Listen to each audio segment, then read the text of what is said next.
All right, it is Monday, December 9th. Cal and I are both back in the studio. It feels like forever since I've been at this desk. And today we're going to talk about the average age of cars growing, billions lost due to poor experience. Everywhere I go, the people really want to know who I is and who I be. They stop and Billions. Even the little things. Even the little things. Man, getting into a new week, it feels like it's practically Christmas. I know. What are we, 2 weeks? My wife said, she was like, we got 2 weeks of school left. That's all we got. I'm like, man, that feels like, how did that happen? That is a beautiful thing. The old 2 weeks of school before the break. Oh my goodness. So many things going on. We have another ASOTU Edge webinar with Automotive Mastermind talking about data-driven strategies for scalable services. This one? No, it's next Wednesday. Next Wednesday, December 18th.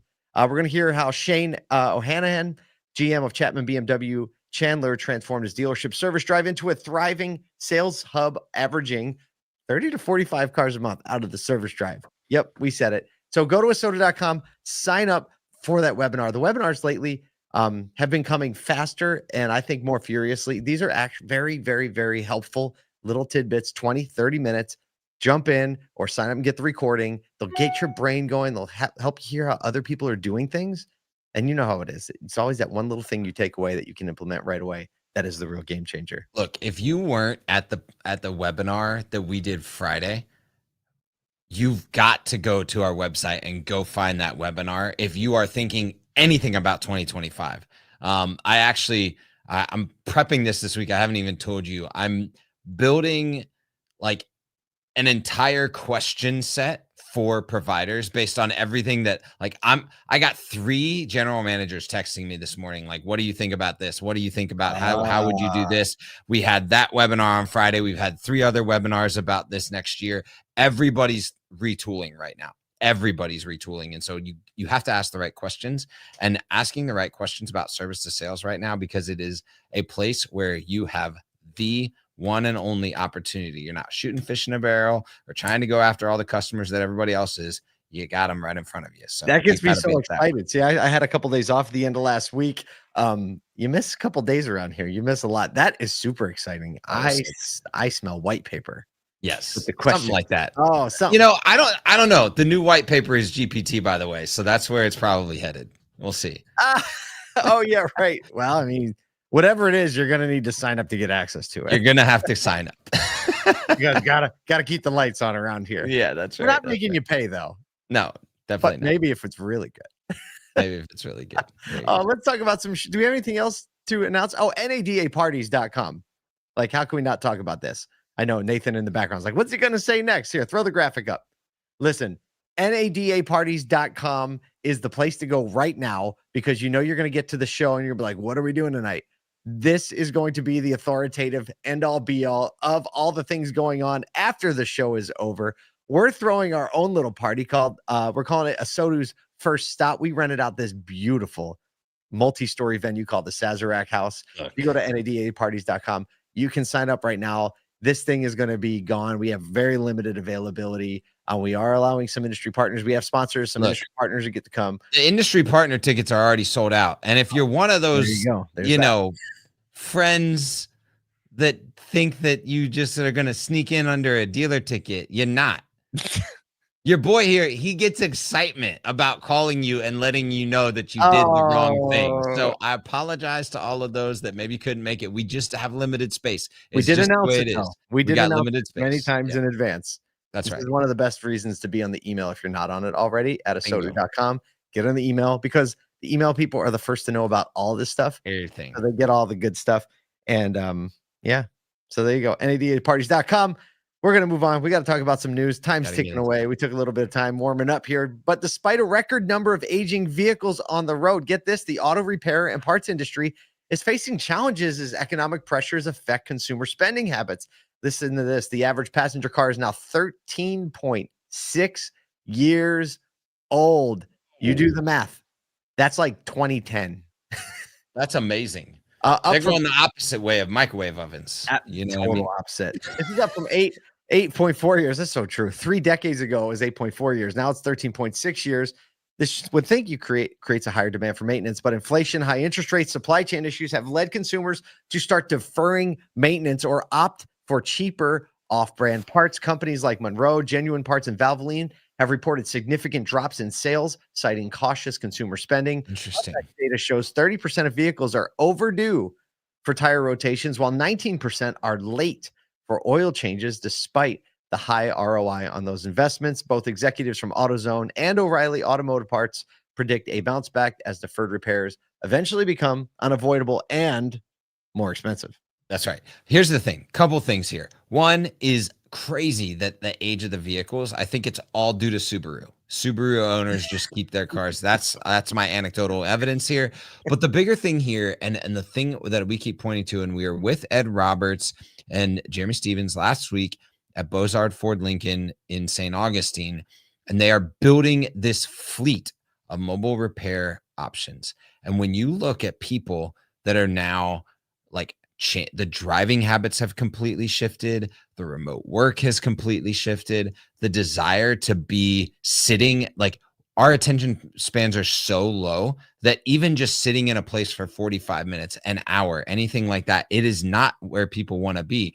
And so, getting to a place where we can provide service to people where they're at, I don't think this is all just like a consumer spending issue. I think it's just an access to ready-made services quickly. And I think that you would see people like doing their tire rotations, doing their new tires if it was way easier. Yeah, it's probably a mix of both.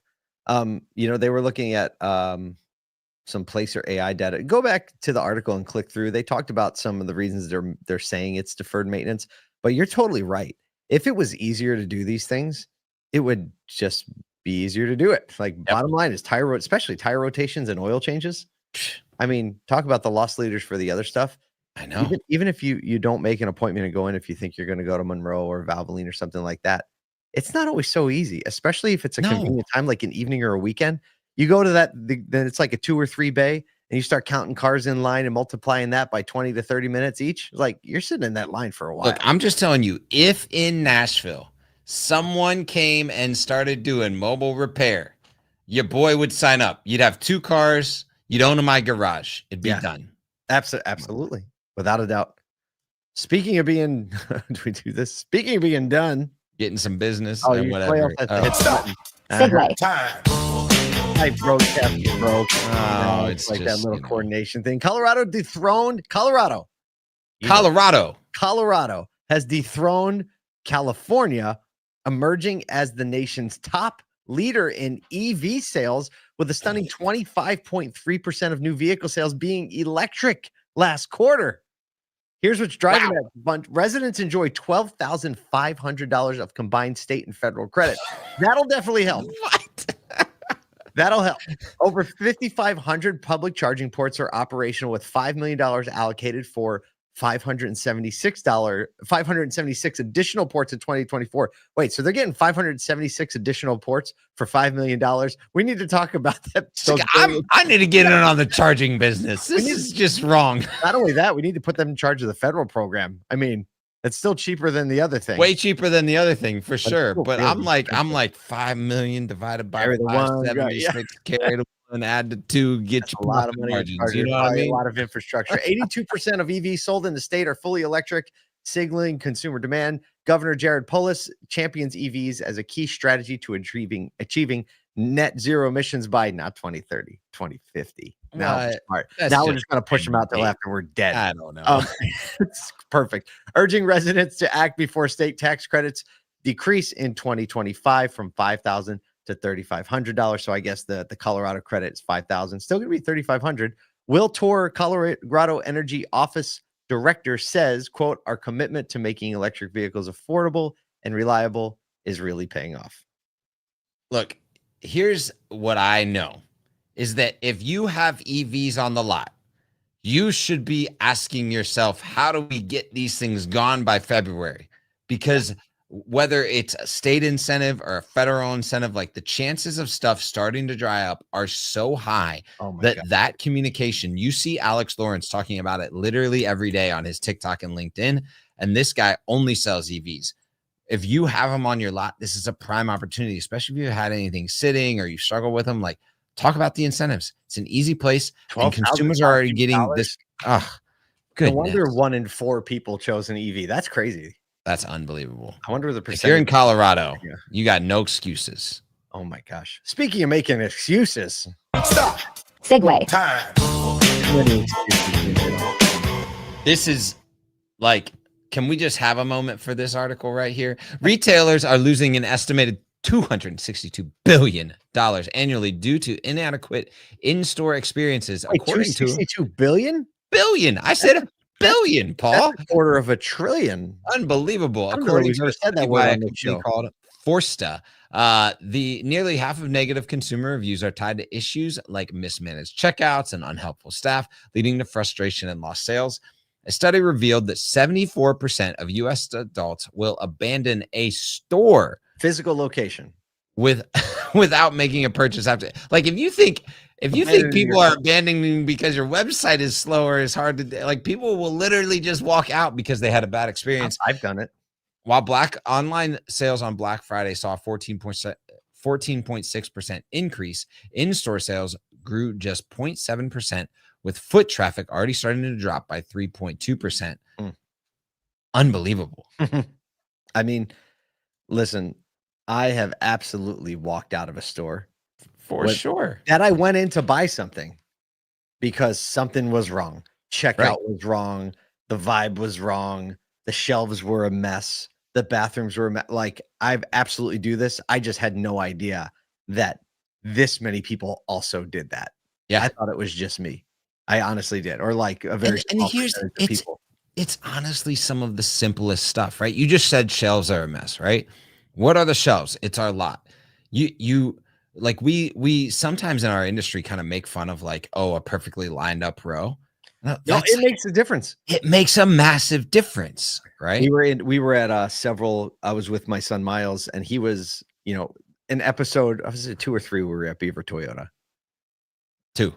2. Yeah, 2. Episode 2 of our docuseries More Than Cars. You and I have a little competition where we try to line up cars on the front line. Yeah. And their cars are always so perfect on that line. And my son actually noticed we were on a lot of car lots over the last week or two from a bunch of different dealership groups. So we're not talking about any one specific. But he was like, wow. He's like, look, these cars look like a mess. Yeah. And it makes, I like, that is why it feels that way It around. makes the cars actually look less premium. So you go from that, and then you go inspect the corners, and then you look at what your checkout process looks like, and you look at the movement on the floor and the way that people are even just like moving around, and Yeah, how you're greeted. so many what the music OEMs are looks like. asking people to build stores right now. How Like, clean the bathrooms are. oh, how clean the bathrooms are. Yeah. What, I knew I'd like- get you with that one. Oh, come on. Actually, I'll tell you, if you want to know how an operation is being run at any retail operation, Correct the doesn't matter if it's a Target, if it's a gas station, if it's a dealership, head straight to the bathroom and check out how the vibe is. I'll tell you what, I made a post about this on LinkedIn. I went to my first Buc-ee's ever last week, See? and I didn't even know the world famous bathroom thing. There's a sign when you go on, welcome to our world famous bathrooms, right? Whatever. I walked in, and that sucker was packed full of people, was meticulously clean, and smelled amazing. And then you look at the rest of the store, and you're like, that doesn't. And it's like a surprise me. flow. It's just bop, pretty bop, bop, crazy. bop, bop. I don't know. Whatever it is, like, there are changes. Doesn't have to be a big change. It can be a small change. Clean your Okay. restrooms today, fam. Make Clean it your wipe the restrooms. mirror down. Wipe the mirror down. All right, trigger the music. I think we've done all the damage we can do. That's all we did. Before morning. Listen, whatever is happening, go out there, make one little change. Greet someone different. Clean the bathrooms, whatever it is. Go to ASOTU.com and sign up for that webinar. We'll see you tomorrow.